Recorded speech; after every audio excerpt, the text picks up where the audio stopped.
Ladies, do you want to hug him? I'm coming, Sarah. Well, who listens to him? And where are you going? This 9? Well, the little lady gave me the slip, but I just hears her now. So The 6. I was about to lead her back to the beginning. Like See the symbolism? you told me. Drugs, crystal ball, crystal, For one dark moment, I crystal. thought you were running to help her.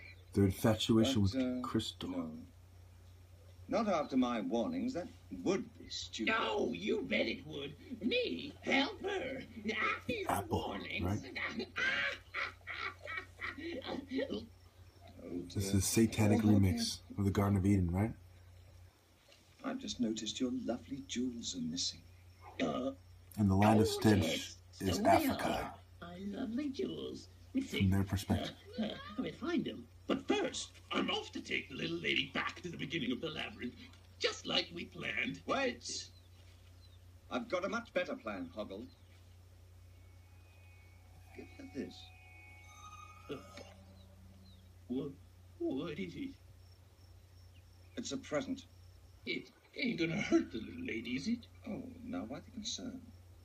I won't do nothing to harm her. Oh, come, Hogbrain. I'm surprised at you losing your head over a girl. I ain't lost my head.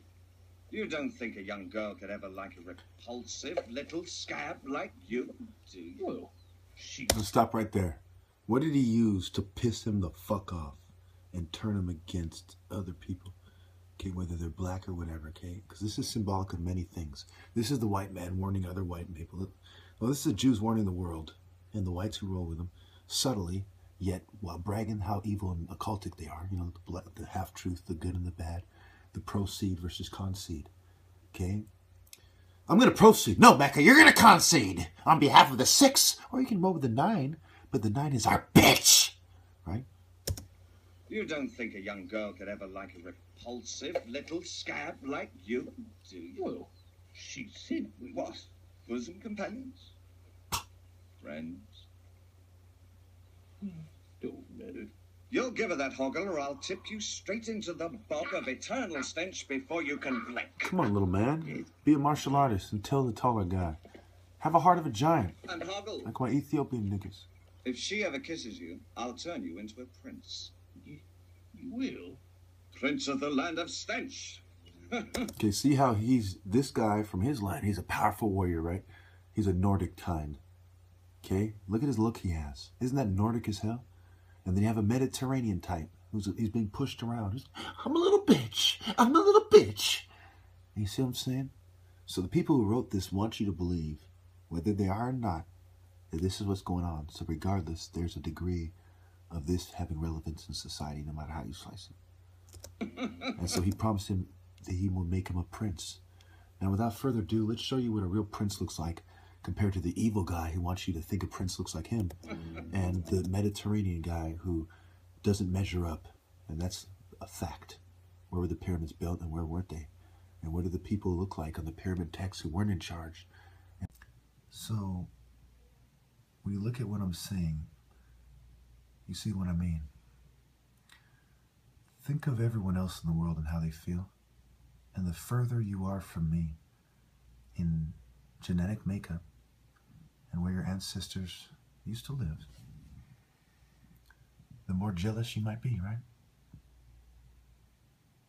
A repulsive little runt from a taller white guy who has a history of fighting with the shorter white guy. Look at the Viking invasion. Look at World War II. Whose side were the Italians on in World War I and World War II? When did they switch sides and why? Who guarded the docks? Did the Masons not help them with their bootlegging and everything else? We've already proven that it is connected. That these people are jealous of me.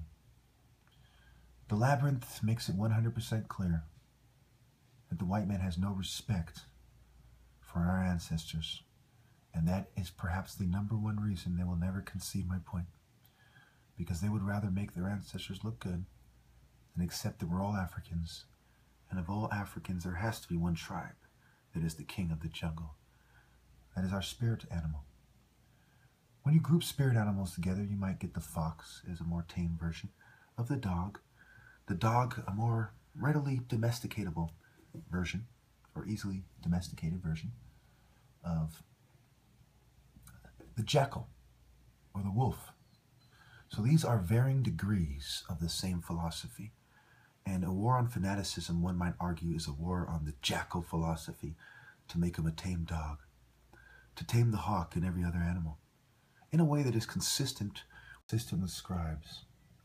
So when one emphasizes the power of Scripture without emphasizing Jesus came to bring a sword, telling people to buy swords, and the symbolic relevance of a sword in general, in its true context, one is elevating the scribe, the little whiny hoggle who's pressured by the devil over the true leader of Judah. And when that happens, you see every sissy with a philosophy that is similar to Rome, a bull, a wolf, a jackal, building their bodies, their temples in more than one way, in a specific way. So yes, the Jews did know what Jesus was referring to, and they were in secret societies that did not allow them to explain it, nor would they wish to, because it would make people see it the way that he does. Jesus' argument stressed the supremacy of the Afro-Asiatic over the Japhethian, no matter how you slice it. And if you were a Jew that did something wrong, where would you go?